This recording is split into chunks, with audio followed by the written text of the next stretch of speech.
It's Sunday, October 16th, 2016.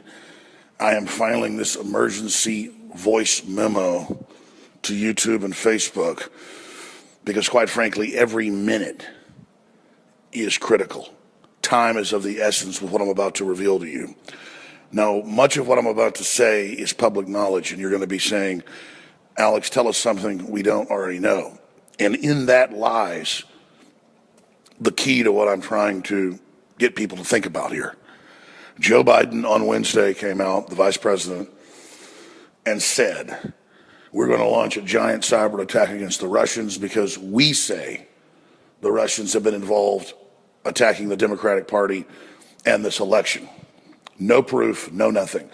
And it was the political CIA controlled by Obama that came out and backed up Biden, not the NSA that would be over the actual cyber attacks and revealing who supposedly is behind it or who isn't. So they come out and they pre-program the public that the Russians are our enemies and that we're going to have a war with Russia, and they're trying to get no-fly zones in Syria, and they're asking Congress for the authority to hit Russian military hardware that is inside Syria.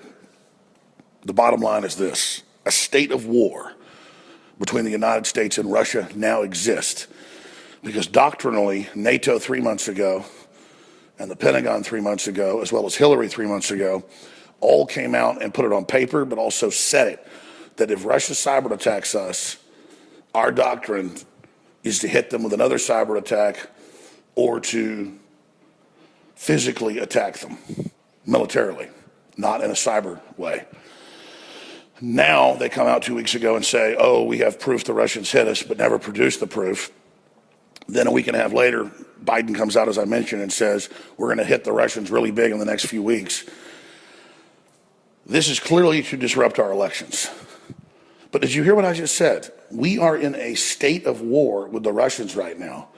And I have the clips from C-SPAN, we've played them on the radio, with the chairman of the Joint Chiefs saying, you're asking me to strike Russian targets, that will start a war with Russia.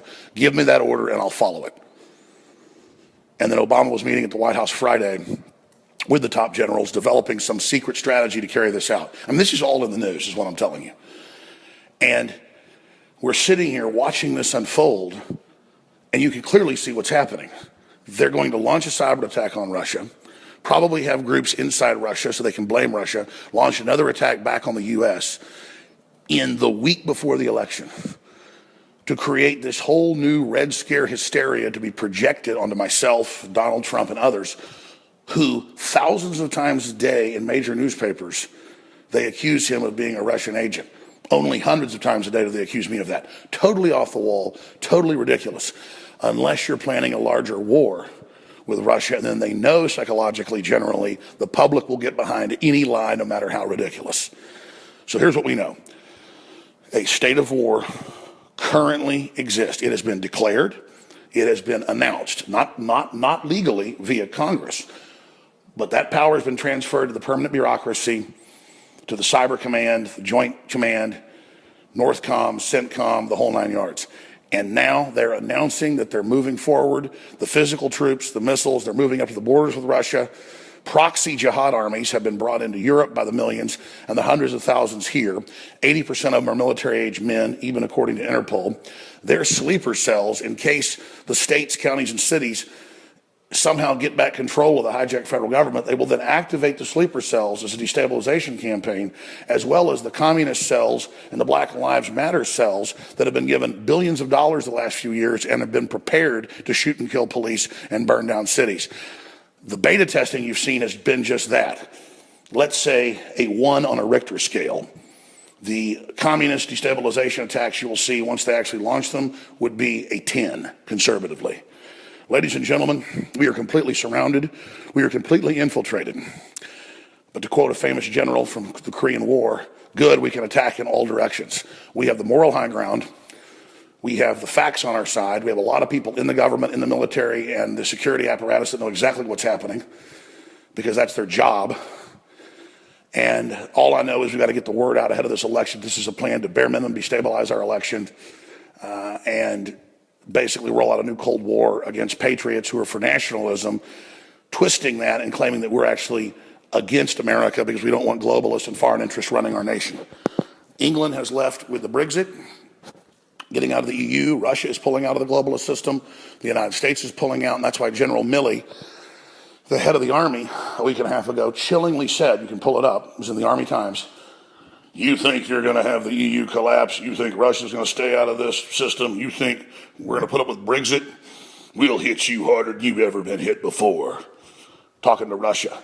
So the way, that was a quote, by the way, and he told the Army, prepare for a war as big as World War II. He said it won't be like the scales you've seen before. It's going to be as big or on the scale of World War II. So get that. They're getting our military lined up with the cover story that if you're against world government and all the rest of this garbage, that somehow you're a Russian spy because you don't want to be in the unelected EU, or because Russia doesn't want to be part of it, or because we don't want to be part of it. Right as they announced the fact that Deutsche Bank is about to go under and the global depression is about to expand. That's why they've got to get this crisis launched first, to blame the collapse on the war and the Russians. That's my prime analysis. It's as good as you're going to get, ladies and gentlemen. Please add your analysis, your points below. But bottom line, we know the facts. We need to move forward and expose this and hopefully turn the tide. Even Jill Stein, the head of the Green Party, has said you can't vote for Hillary because she wants World War III and Trump is better. I'll be on the radio live today, 4 to 6 p.m. Central, Infowars.com/show. I'm going into the office right now to file this report, but a video version with all the clips backing up everything I've said. So that'll be out in the next 5-6 hours, get it out to everybody.